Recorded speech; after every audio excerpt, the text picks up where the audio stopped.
James Helder, and welcome to another special edition here on Pitch as we look at the clubs and what's going on. I'm quite fortunate enough to be joined by some Chelsea fans today. I'm joined by T-Dot. How are you, mate? Nice to have you with us. I'm good, man. Appreciate you having me on. Good. I'm good. We're also joined by Chelsea fan Ben. What's happening, Ben? How are you? It's good to be here. Yeah, good. I really appreciate it, guys. So let's get straight into things a little bit. How would you describe Chelsea's season? How would you describe the club's progress under Tuchel last year and everything that went around off the pitch as well? T-Dot, I'm going to come to you initially on this. You know what? It's obviously been up and down. I think, when you come off the back of the previous season, winning the Champions League the way that we did, and then coming into this season with the expectations that we were going to do even better. We're going to try and close the gap on Man City, Liverpool, signing Lukaku, which I'm sure we'll talk about. But just in terms of that, signing the prolific goal scorer that he claimed he was in Inter Milan or in Italy. I thought the season was going to go well. I think to condense it down, I think, when we got to sort of October, November, maybe December, that's when I started to realise this is going to be a difficult season. I think, obviously we already knew in the back of our minds around Mendy, who's going to be going to the African Cup of Nations, but there were signs in there, even the interview, all of that stuff, there were signs throughout the season that it was going to be difficult. And to win the Club World Cup, though, I think is something that made this season a little bit better because obviously, it's the one trophy as Chelsea fans that we've been dying to get hold of. We had a stab at it a couple of years beforehand. To win that and to still get top four, to get to two finals as well and to lose them on penalties, it's been up and down. It's been up and down 100%. Ben, what's your reaction to the season gone? Well, yeah, I agree with the same. Obviously, coming off the back of the Champions League win, which, to be fair to a lot of people, was quite a surprise, I think. I think it was a surprise to a few Chelsea fans as well. Because obviously we were just coming off the back of the FA Cup final loss as well to Leicester. I think everyone had high hopes, especially signing Lukaku, because obviously he was meant to be the talisman. He scored, I think it was upwards of 26 goals in the Serie A last season. So obviously we were meant to build on the Champions League win. And I think we did good to win the Super Cup at the start. And I think we started off really well. Lukaku seemed to be gelling up nicely with the team. But yeah, as T-Dot said, as the season got on, we just slowly burnt off. And it just seems like a lot of things didn't go our way as well, with all the controversy around Roman Abramovich and all that kind of stuff. It really did take a toll on our season. But I think, especially Thomas Tuchel, I think he dealt with the whole situation really well. I think as soon as it happened, we had quite a few good results on the bounce. I think he dealt with it internally quite well, and it projected onto the football pitch as well. But I think we were just very unlucky with obviously Lukaku coming out with the interview that he did, and it was a big disrespect to the club, and it just ended up, you could see that portrayed on how he was performing and Thomas Tuchel. So I think it was a successful season in terms of the fact we did do well to compete with the likes of Liverpool across all the competitions. We got to the FA Cup and the Carabao Cup final, which we were pretty unlucky in both of them. But I think it just showed that this season we just aren't there yet. I think we're close to closing that gap on them too, but I think we're a few signings away, but we are close. We're just not just there yet. Roman Abramovich's tenure at the club has come to an end. Been like a one-off special chairman, hasn't he? To put the amount of money he has into Chelsea consistently, it's been an unbelievable period for the club. That's over now. What are your thoughts going forward? What are your thoughts on the fact that Chelsea haven't got Roman Abramovich around the club investing that money? I don't think it's a big deal. I think this season, this window now, Todd Bowley coming in. Obviously, Roman Abramovich is the guy, everyone knows him to just throw money at situations and try and fix them with the money, which it's worked sometimes. And then you look at Danny Drinkwater, Baba Rahmans, Mitzi Batshuayi, these sort of players that just need to be moved on. It hasn't always worked, but when it does, it works effectively. You look at Cesc Fabregas, you look at Eden Hazard, Drogba, Costa, all these players that have come through and have done well. I think Todd Bowley coming in, I've always said this window for me is about transition. It's not about trying to win a Premier League this season or next season now. I think, me personally, I want to see some players come in that fit the way that we need to play. And I think obviously the upper sort of hierarchy above Marina Granovskaya, not Todd Bowley, Bruce Buck, they had to be moved on because obviously they were part of the issue as to why Lukaku was there in the first place. And one of the reasons I think Marina especially left was because she wanted to keep Lukaku for another season, whereas Tuchel and Todd Bowley have already said that they didn't want him there. He doesn't want to be there as a player.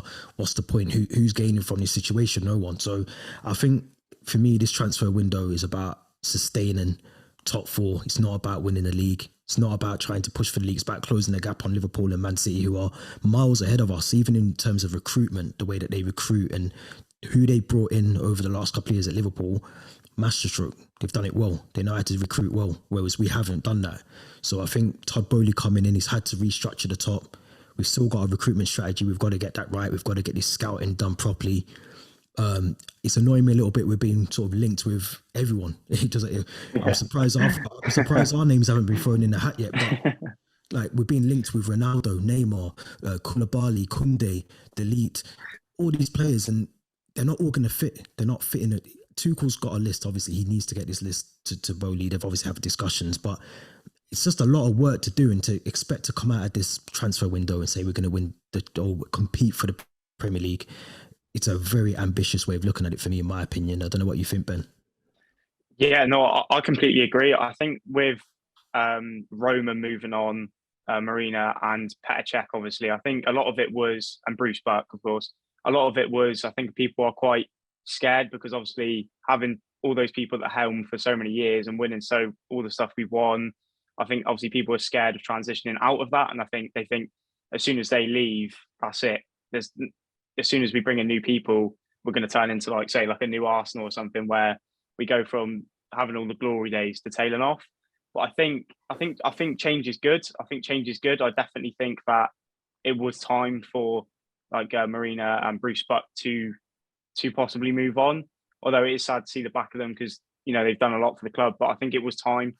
But I also think this transfer window, obviously, we've been very patient. I think it's only us and Leicester that haven't signed anyone just yet. But I think if Thomas Tuchel has a plan, because I've been told that he's been given the main control over who we sign and they get who Thomas Tuchel wants, I think it's vital we have a plan, because obviously being linked with everyone kind of makes us look like we don't really have a plan of who we want.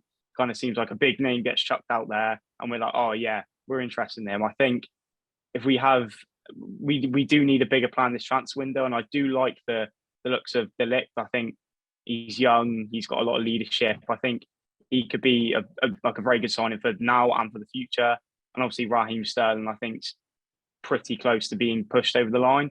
So I think the change is good, but I think we also need to have a set plan on what we want to do. And I agree with the sustaining top four, because this season isn't going to be about trying to win the league. I think it is going to be staying top four, especially with Tottenham just look like they're on the up and Arsenal and their rebuild, Now, in the past, Chelsea have done their business very early in the transfer window. Straight away, they've known who they're going to go for. Like you mentioned, it is a bit of a worry for Chelsea that they haven't had secure targets or been sort of a bit more decisive, shall we say, in bringing people in.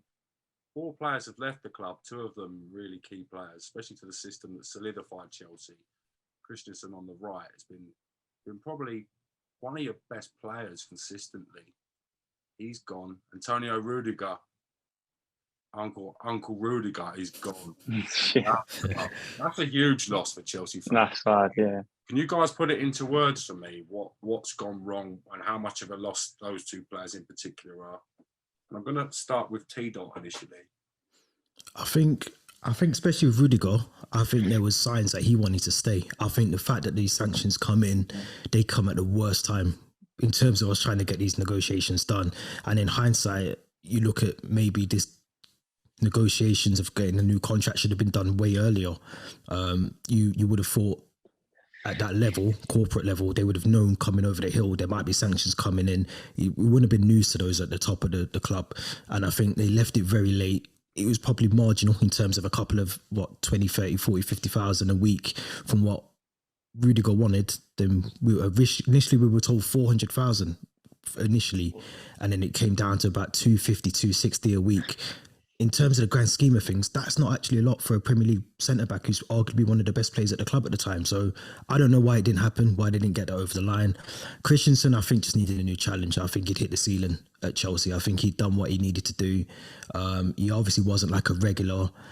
There's obviously a lot of talk about his sort of mental state outside of the game as well. So he probably just wanted a new challenge. I think it's worrying because arguably Thiago Silva, who's nearly 38, is now arguably our best centre back until we bring someone else in. So, and there's also still talk about Marcos Alonso wanting to go to Barca, Cesar Spilicueta wanting to leave as well. Malang Sarr isn't good enough for me at centre back. Trevor Chalobah, I like him, but again, he needs those experienced centre backs next to him. He needs the Thiago Silva. He done well with Rudiger next to him as well. Does this mean that Thomas Tuchel needs to reevaluate that sort of 5 at the back, 3 centre backs? Does he need to go for a new system now? There's a lot of unanswered questions when we've got pre-season next week or pre-season started now. So yeah, it's hard to judge and nail down what the issues were. But I think for me personally, Rudiger, that should not have been dragged out. Whether it's Marino or whoever, it should not have been dragged out for as long as it was, because you could see he wanted to stay. But look, players have got to be selfish in this day and age. You got to think about yourself and your family. So you can see why he moved to Spain. You can see why he went to Madrid. How big of a flop has Lukaku been? Listen, calling him a flop is good. That's a good generous. Word for him. Yeah. But I think with Lukaku, I think his ego is massive, and I think he believes he's better than he is. He's a very good striker in the right system. He doesn't fit the system for me personally that we were trying to implement last season. I just think it was that's got to be one of the worst signings under Chelsea, because we talk about all these other players, but for 97.5 million and to not really have a proper sniff at goal all season, to come out, do the interview, apparently he was talking to all the players throughout half of the season. He was falling out with players in the dressing room. It's just, and this is what the Ronaldo thing worries me, because he's exactly the same. He's not reporting to training. And he's meant to be back in training. And this is he's rightfully should do that. He's Ronaldo, I get it. But Lukaku is not that level. So he's a massive flop. It's again, worrying. No option to buy in the loan deal is a massive fumble for us as well, because that should have been mandatory to buy him after this loan. We don't want him back at 31, 32 on 300 grand a week still. It's a massive error for us. Massive. I also didn't really understand that. Obviously, I was keeping up to date with what was happening with Lukaku. I think we all knew he was going to go anyway, but the no obligation to buy was just really quite confusing, because we clearly don't want him at the club anymore. He clearly doesn't want to be at the club anymore. So I don't know why it wasn't implemented. I get that we've added quite the hefty loan fee on top of it, but we needed him gone out the club completely, to be perfectly honest with you. And I also am quite annoyed that he did get his loan moved back to Inter in a way, because I thought obviously it was disrespectful coming out and saying what he did. And then for him to get the move he wanted after pressing for it the whole season kind of annoyed me a bit. I feel like he shouldn't have been given his dream move back to Inter Milan after he come to Chelsea, scored, 15 goals in all competitions? I think it was something like that. And then was in contact with Inzaghi all season to then go get exactly what he wanted for the next season. I wasn't too keen on that, but I'm just kind of happy to see the back of him, to be honest, for the meantime anyway. Potential transfer targets. We're looking at Raheem Sterling. Expecting some kind of announcement imminently. Does that fill you guys with excitement? Do you know what? It does a little bit. I think the fact that he's... What I don't like about certain Premiership players moving to other clubs is there's a reason Man City don't necessarily need Raheem Sterling anymore. Yes, they've got Jack Grealish in now, and obviously Haaland's there playing the main role up front, but I like Raheem Sterling. I think he's a really good player. I've always said last season before, we've not had those players that can unlock a defence or just make that key pass. And I feel like Raheem Sterling, when I watched him under, Liverpool youth, I started watching him, youth team Liverpool, broke for the Liverpool team. Under Pep, he's definitely developed, matured as a player. And I think if he can bring what he's learned from being at Man City to Chelsea and adapt it in a way that Thomas Tuchel needs him to do that, then I think for 45, 50 million, whatever they're talking in terms of fees, I think it's a good Premiership proven player. I think it's a good bit of business. I really do. Yeah, I think it'll be a great signing because it seems like it's pretty much kind of already over the line, just kind of waiting now. But obviously, we thought that with Rafinha at the minute. But moving on, I'd say Sterling will be a good signing because he is Premier League proven, of course, and his goal scoring record speaks for itself, really. And I think obviously he's one of England's main kind of poster boys, as you'd say at the minute. I think it's good for the club, especially for 45 million for a player which, in hindsight, is worth more than that. But obviously he's only got a year left in his contract and stuff like that. But I think it'd be definitely a very good signing for us. I think we need that kind of attacker. It's a bit of because we've not really had that. All of our wingers have been a bit either like Pulisic, who's been very, very injury prone. Yeah.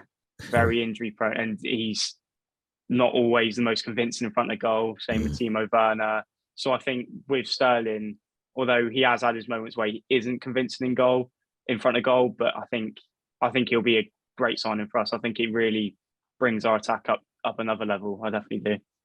One signing that has been moved on out of the club is Danny Drinkwater.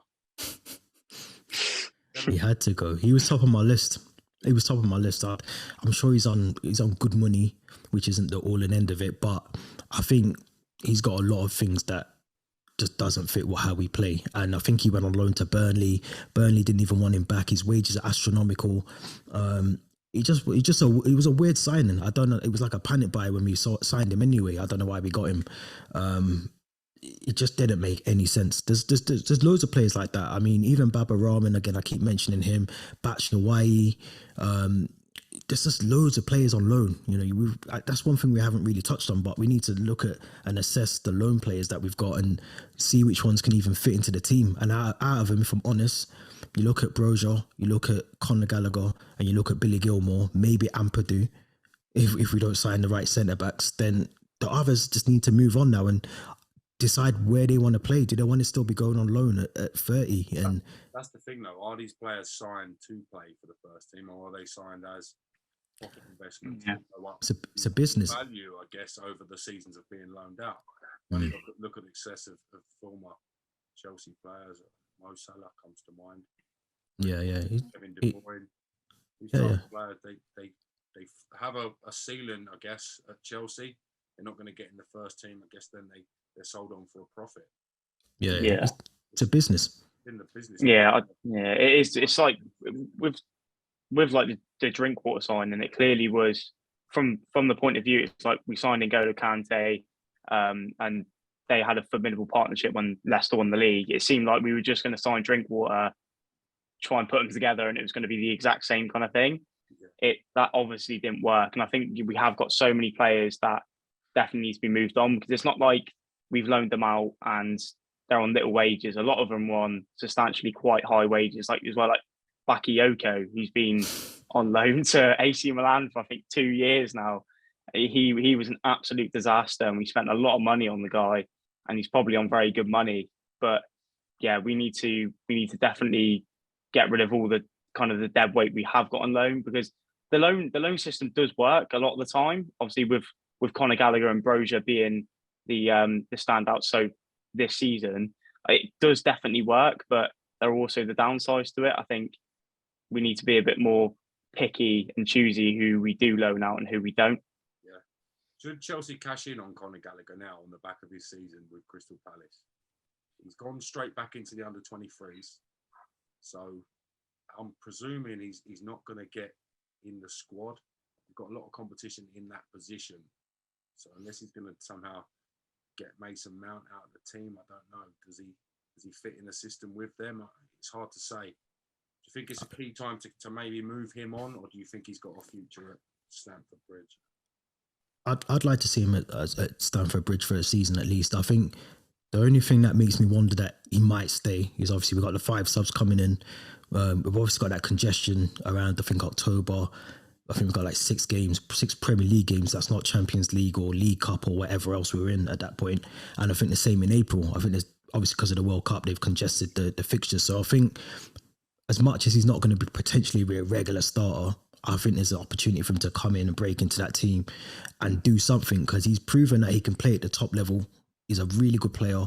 The attributes that he's got is something that, again, someone that we don't have in the team that can unlock a defence, and he can do that. He's not scared to take defenders on or shoot. And I think that's what we've been missing the last 2 seasons, someone that can do that. But there's been talk about Everton. I think Everton are interested in him. Everton are interested in every Chelsea player. I think Broja, Gilmore, he might end up at another loan. I can't remember how old he is. Is he sort of early 20s, 21, 22? Yeah. So he's still got 10 plus years ahead of him. But Chelsea don't like to retain players. They like to make profit. So look, deal comes in, right fee. I can see us selling him. I think he deserves a chance. Like, this isn't his first successful loan spell. He's done it. He had a successful loan spell at Charlton, I think, a season or 2 back. West Brom as well. He's had some good loan spells now, and now he's been loaned out to Crystal Palace, who they had a very good season under Patrick Vieira. I think he definitely deserves his chance, especially with Jorginho being linked away. I think he's been linked a little bit, and I think we are now seeing the back end of Kante now. I think it's all caught up with him. I definitely think Conor Gallagher deserves a chance. I think Billy Gilmore needs another loan because that one at Norwich wasn't successful at all. But I think Conor Gallagher needs a chance to show what he can do for Chelsea. I think he's deserved that after this season. Reports Cristiano Ronaldo's missed pre-season training for 2 sessions. Chelsea, as they're linked with everyone, as it have been linked with the signing of Cristiano Ronaldo. Would you welcome him as a top-tier signing for Chelsea to improve the team? What are your thoughts on that, T-Dot? You know what? It's Ronaldo, isn't it? He knows where the back of the net is. He's arguably one of the reasons why United did not finish bottom half of the table, in my opinion, last season. I don't want him at the club. I'll be honest. As much as it's Ronaldo, we know what he does. He knows what to do on the pitch and all that. It's the other stuff. This is a prime example. Like, just go to you're paid to do something. That's your job. Whether you want to be there or not, there's thousands, millions of people that don't want to be at their job right now. Go to your job, do your job, get the deal done. If you want to get, I get it. He wants to play Champions League football. There's a World Cup coming up. I get all of that, but it's things like this that make me realise we've just got rid of a big ego. Do you know what I mean? In Lukaku, we don't need another one coming in. We don't need another Neymar. They're brilliant players, but they come with baggage.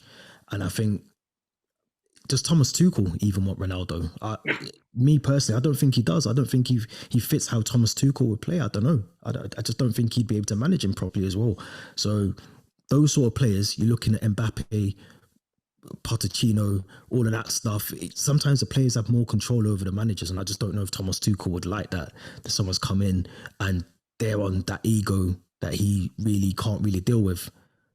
Me personally, brilliant goal scorer, brilliant player, still has it at the age, keeps himself in good nick and all of that stuff. But for me, if he comes, he comes. I can see it happening because it's a marquee signing. Todd Bowley wants that, but not for me. I'd rather have Broja and play Kai Havertz up front. Yeah. I think Broja deserves a chance, and it's like it is with Ronaldo. It's like you can't. It's hard to say no. You don't want Cristiano Ronaldo because it is Cristiano Ronaldo, but it is the big ego thing. Thomas Tuchel clearly doesn't like, because apparently there was a lot of friction between him and Lukaku anyway. The whole pretty much most of the season. I don't think Ronaldo would work in that sense. I think he would find the back of the net for us. Obviously, we've got some of the best creators in the league. Mason Mount put up great numbers in the final third, along with Reece James and a fully fit Ben Chilwell. I think he would do well successfully on the football pitch, but is it the direction we want to be going in? I don't think it is. I think we kind of are in a little bit of a rebuilding stage in a sense. I don't think signing a 37-year-old striker would be the direction we want to go in. So it's a bit of a difficult one. It is. If you said Lewandowski, I'd say 100%. But Yeah. Ronaldo just comes with that extra baggage, and I just don't know if Tuchel would want that in the team. Do you know what I mean? I don't know, but it's Ronaldo. Can you turn him down? Can you turn down Ronaldo? Interesting debate, isn't it? Suppose we will find out. What I want to gauge is what would be acceptable and reasonable expectations for Chelsea for this season coming under Tuchel. What are the goals? What do you think is realistic? Where will Chelsea finish? What's your predictions? Go on, Ben. You want me to go for it? I was waiting for you to throw someone onto the bus question. Like I said before, I think, closing the gap for me, I think that's the ultimate aim. If we win the league, brilliant. Do you know what I mean? I can't see it happening. City, Liverpool are miles ahead of us in terms of the team, the way that they play, the goals that they score. We just don't do that. So for me, making sure that we don't drop into that Tottenham, Arsenal, fighting for the fourth spot to the very last day, we don't need to be in that mix. I think if we can just solidify third place, maybe push City or Liverpool for second, whoever, then that's for me where we need to be based on hopefully some of the signings that we bring in. But I think in terms of the cup competitions, I think Champions League is fair game. I think, you look at that every year, you always pinpoint who might win it. Everyone always says Liverpool, but it's fair game. It's who wants it more. Cup competitions is anyone's up for the taking. So I think a couple of trophies, FA Cup, Carabao Cup, Champions League, one of those, and a top four finish, I think, for this season would be just about enough, scraping the bottom of the barrel in terms of what we can try and do. But that all depends on who we bring in. I mean, if we can bring in, some really, like I said, Koulibaly or Delete, who we mentioned as well, Raheem Sterling. If we do bring in Ronaldo, then we might, I don't know. But for me personally, top four, at least one trophy out of those sort of League Cup, Carabao Cup, and then pushing to get the Champions League again. Karen. The problem I see is the other teams have already strengthened from last season. The gap was big enough. You look at City lashing out the money on Erling Haaland. Liverpool have recruited Nunes. They've had obviously Sadio going out, which arguably probably makes them a little bit weaker. Yeah. Who am I to question Klopp? I'm sure he's confident in the players that he's got to coming in to replace Mane. So again, have they gone that next level? Are they a little bit stronger? Do Chelsea really need to recruit really wisely and really, really big marquee players to come in now to try and challenge that gap? What are your thoughts on it, Ben?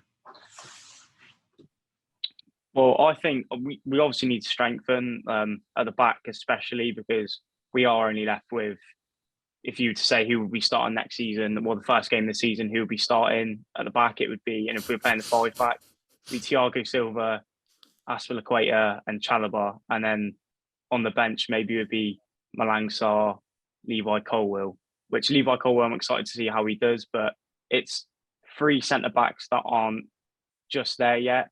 But Thiago Silva and Aspilicueta obviously have proven themselves, but we need to solidify that back line. And I think with a few more attacking additions as well, I don't think we should, obviously, Hakim Ziyech looks like he's out the door to Milan, potentially.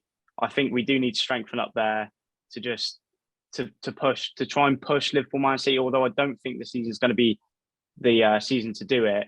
I just think we just need to be wary of falling into that top four race with Arsenal and Tottenham, because although Arsenal didn't have a great end to the season, they are strengthening.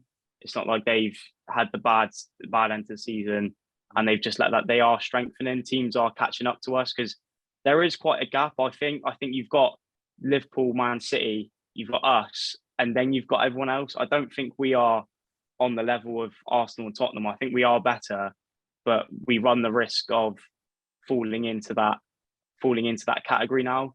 So yeah, I just think we do need to strengthen, and being wary and being patient in transfer isn't necessarily a bad thing, because we have been quite rushy before and ended up with some pretty poor signings. But I think now's the time, with pre-season just around the corner, to start strengthening. Honourable mentions to Charlie Musonda as well, departing the club. The streets will never forget. Again, the young boy hasn't had the opportunity and chance to develop. Really a bit disappointed in that, to be honest. Yeah, it's his Yeah. injury. He had a mad He was injury. unlucky. His injury was mad, and then I think I just think Thomas Tuchel come in at the wrong time, and he wanted to play for the club for free. Charlie Masonda wanted to play for free, so he tells you his commitment to the club, and it's a shame for him because he can't be more than 23, 24, and that's no age of a footballer. So he'll have a career somewhere, but it's just a shame because he's a very talented player, and to lose him the way that we did. I mean, we're talking about all these players that we linked with. There's a player right there that, in my eyes, deserves another chance at a top club. Yeah, I agree with that using what we've got already, because there was talks of just getting in all these other like little players to join our attack, and I just felt like I get that there's a need for it, but there was players that weren't necessarily proven straight away, and it was like the likes of Nkunku. I know just come off the back of a very good Bundesliga season. There's no doubt about that, but we've seen where that gets us in particular. But I feel like we can nurture some of these players, because one of my favorite, I think Pulisic is a great player. I think there's a lot in there. His potential to grow is massive. On the ball, he's almost reminds you of Eden Hazard sometimes when he's on the ball. I think he's fantastic if he gets the run of games, if he doesn't pick up these knocks every now and again. I think we've got players up there, especially Amano Broja as well. Would you describe him as the LeBron James of soccer? I think I'd go that far, yeah. Have you not seen that? I don't think. I don't think he can hack the Premier League, though. I think he's a very good player. He would suit, I don't know, another sort of, Italy, Spain. He's one of these players that will just get knocked around in the Premier League, and they will just kick everything out of him. The league's very physical, the Premier League, isn't it? Yeah. It's up and down. And I think that's why he just can't cope with it. He can't cope with it. We give him the run of games and then he gets injured, or he goes on international duty, comes back injured because he's just not capable of playing that many games. And next season, like I said, I'm sure there's 6 games in 1 month. So, is he going to be able to cope with that? I don't know. And it's a shame for him because he's got the talent. He's still young, but yeah, I mean, if it means sending him to Juventus and we get delete as part of that deal. So, but I think that's what I've been reading, that we're trying to use one of our players as leverage to lower the fee for delete. So if that's the case, it's Pulisic or Werner, then so be it. Don't forget, you're going to need a thick squad with the World Cup coming up as well. Players playing the World Cup in the summer, normally they'll come back a little bit fatigued, quite. Players are expected to come back and hit the ground running with the Premier League season. It was interesting to see how many internationals are affected by it and the changes. It's going to be an interesting season, that's for sure. I've got to say, lads, I've thoroughly enjoyed discussing all things Chelsea with you. If you are watching this on our app, please go to our YouTube channel and check out all the latest content. Great pleasure to have T-Dot and Ben here with us for the very first time. I'm sure we will be seeing them faces a little bit more in the future, as and when we discuss all things Chelsea. And I look forward to catching you both again in the future. Thank you very much for your time, gentlemen.